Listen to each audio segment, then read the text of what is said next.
ডেলিভারিতে কেন পুরুষ ডাক্তার? আপনার আমার মা বোনদের দিকে কেউ তাকালে চোখ উপড়ে ফেলার অবস্থা।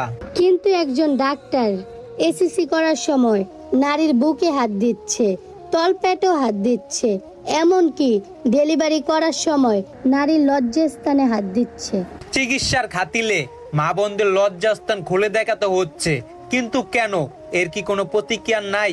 প্রত্যেকটা হাসপাতালে তাকালেই দেখা যায় মহিলা রোগী সবচেয়ে বেশি।